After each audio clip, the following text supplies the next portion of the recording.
আজকের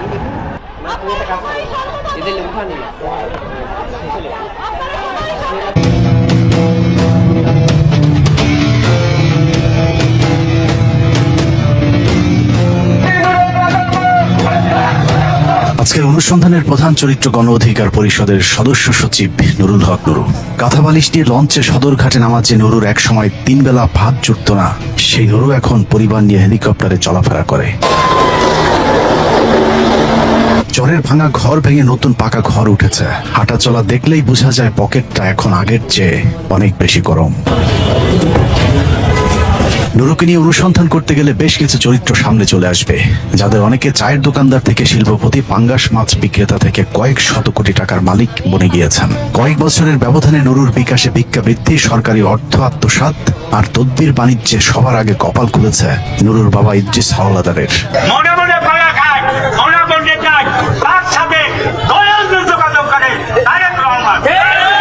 নুরুর বাবা ইদ্রিস হাওলাদারের শিক্ষাগত যোগ্যতা টিপসই। সারা জীবন দিনমজুর হিসেবে অন্যের জমির ধান চালের ওজন মাপার কাজ করেছেন, স্থানীয় ভাষায় যাকে বলা হয় কয়েল। যে কারণে নুরুর বাবাকে ডাকা হতো ইদ্রিস কয়েল্লা। বিভিন্ন এলাকা থেকে ধান চাল কেনা ব্যবসায়ীদের কাছে ধান বিক্রি করার সময় ইদ্রিস কয়েল্লার ব্যাপক চাহিদা ছিল, কারণ নুরুর বাবা নাকি ওজনে কাঠচুপিতে ছিলেন মহাদক্ষ। একমাত্র শালা ডাকসুর বিক্রি হয়েছে, তোর জন্য প্রয়োজনে গাড়ি লাগে, গাড়ি আমি একটা কিনে দেবো। তো আমার তখন সে সময় লাগে না। যখন দেখলাম যে আমাকে একবার বিশেষ করে একটা গুম করার চেষ্টা করা হয়েছিল উত্তর বাড্ডা থেকে, তখন আমি ভেবেছি মোটরসাইকেলে চলাফেরাটা আমার নিরাপদ নয়। তখন সে দুলাভাইকে জানালে তিনি প্রিমিয়ার ব্যাংকে 10 লক্ষ টাকা কারণ বাজার শাখায় লোন করে এবং 10 লক্ষ টাকা নিজে সমন্বয় করে 20 লক্ষ টাকা দিয়ে এই গাড়িটা কিনেছেন। বেগুনের বাপের নাওয়াইও 10 থেকে 12 একর জমি আছে। তাদের ওই যে ধান গ্রামে আগে পাল্লা দিয়ে মাপতো, ওই যে হাতের পাল্লা দিয়া, ওই যে 5 সেরের পাল্লা ছিল, দাড়ি পাল্লা, সেটাতে মাপতো। যারা মাপতো তাদেরকে কয়েলদার বলে আর কি, কয়েল বলে। ধান মাপার কাজ করতো। 2019 সালে নুরুল হক নুরু ভিপি হবার পর থেকে ধীরে ধীরে কয়েল্লা ইদ্রিসের দিন পাল্টাতে শুরু করে। কয়েলের কাজ বাদ দিয়ে রাজনীতির মাঠে নামে, কারণ আগের ব্যবসার চেয়ে এই ব্যবসায় লাভজনক।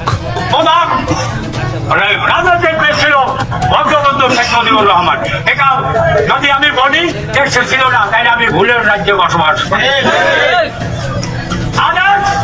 এখন বাংলাদেশে বঙ্গবন্ধুর পর এটিও নেতা ভিপি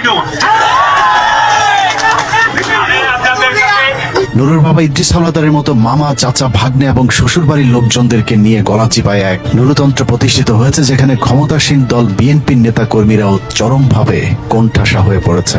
তার মন্ত্রিত্ব কার্যকর হচ্ছে মূলত তার শালা নাইম, মানে শালা সুমন্দি, খালু শ্বশুর, বড় ভাই, ছোট ভাই, এভাবেই মানে প্রশাসন তাদের কথায় উঠা বসা করতেছে। আমাদের লোকজন হ্যারাসমেন্ট হচ্ছে বিভিন্ন ইউনিয়নে, বিভিন্ন অফিস আদালত, ইউন অফিস, এসিলেন্ট অফিস থেকে শুরু করে শিক্ষা অফিস, সব জায়গায় গণ অধিকার পরিষদের যারা নেতৃত্ব দিচ্ছেন তাদের নেতারা অফিসগুলি দখল করে আছেন। এবং বিশেষ করে আমাদের জানা মতে টিউনো মহোদয়ের অফিসে তার আত্মীয় স্বজন, ভাই, শ্যালো।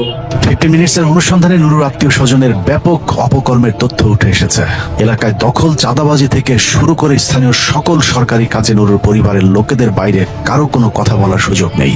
বিশেষ করে নুরুর ভাই, ভাগ্নের, শালা, দুলাভাইয়ের নেতৃত্বে গণ অধিকার পরিষদের একদল সন্ত্রাসী এলাকায় যে অপকর্ম চালিয়ে যাচ্ছে তা মানুষের ধৈর্যের বাইরে চলে গিয়েছে।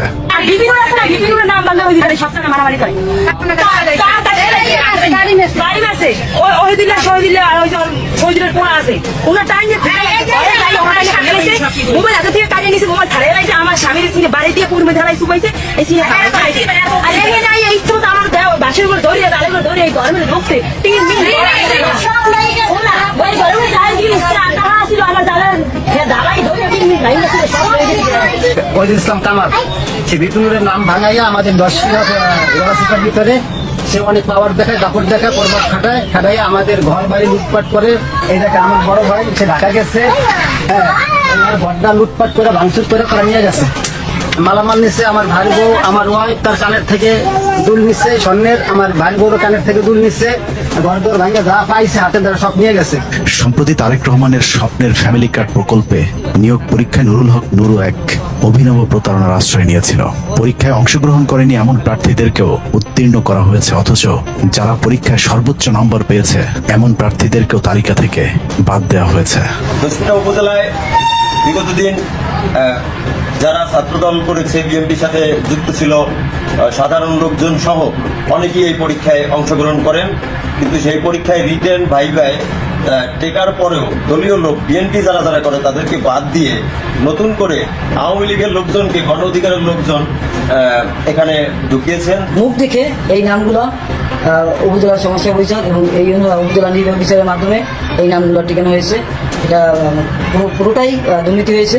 আওয়ামী লীগের নাম টিকাইয়া আমাদের নাম প্রতিমন্ত্রীর লোক কইয়া, প্রতিমন্ত্রীর লোক যে মেন লোক খেয়ে যাইয়া বলে টিক দিয়ে বিএনপির এই যুগ্ম আহ্বায়ক এগুলো বাদ দিয়ে আওয়ামী লীগের নাম কিভাবে টিকাইছে। যে সময় রিটার্নের রেজাল্ট দেওয়া হয়েছিল, রাতে রেজাল্ট শিট আমরা পাইছি, রেজাল্ট শিটে আমার নাম দেখি বা আমার সাথে আরো যারা যারা ছিল তাদের নাম দেখি, কিন্তু বাইরের এক মুহূর্তে ওই কাগজ চেঞ্জ হয়ে নতুন কাগজই নয়, মানে পরীক্ষা না হওয়ার পর কাগজ চেঞ্জ হয়। নামধারী লোকের আত্মীয় স্বজন জায়গা পেয়েছে, গণ অধিকারের রাত্রীকরণ হয়েছে, পরিকল্পিত করা হয়েছে। নুরুল হক নুরের সুপারিশে তাদের যাদের নেওয়া হয়েছে তাদের সুপারিশে নেওয়া হয়েছে নাকি? এই বিএনপি আওয়ামী লীগ থেকে টাইমে তো সে নেতাও নয়, ম্যাক্সিমাম আওয়ামী লীগের নেতা, কিন্তু ফাইন্যান্সিয়াল সিন্ডিকেটটা দেখে হলে যে তার গলা চিপায় তার শালা ইলিম এবং কাশ্মীরে তার ভগ্নিপতি মিজান। এই যে আপনার ফ্যামিলি কার্ড হয়েছে না, এগুলো পরীক্ষা সব নামমাত্র হয়েছে। সে যা তালিকা দিয়ে দিচ্ছে, ওই যে তার ভগ্নিপতি আর যে তালিকা করছে, 10 মিনিটে আপনার যেই ছেলে একই দিনে ডিগ্রি পরীক্ষা অংশগ্রহণ করছে সেই ছেলে রিটেনে পার্টিসিপেট না করে পাশ করে গেছে এখানে ডিউ টু মন্ত্রীর ভগ্নিপতির তালিকা। নুরুকে মন্ত্রী বানানোর পর থেকেই পটুয়াখালীতে নুরুর সংসদীয় আসনটি মগের মূল্যকে রূপ নিয়েছে। দেশের আইন নিয়ম কানুন তোয়াক্কা না করে সরকারি